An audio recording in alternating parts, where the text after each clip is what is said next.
Hello, in this video we're gonna check if Google Pixel 6a has a dual SIM slot. So first let's locate the slot, and on this device it's on the left side right here. Now let's take a needle, stick it in a gap and use a bit of a push to open the slot. Now use your fingernails to take out the card slot.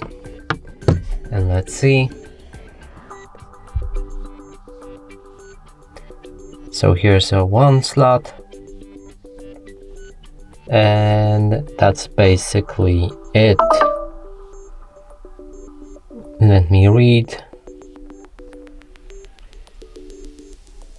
Yep, the phone only have a one SIM card slot.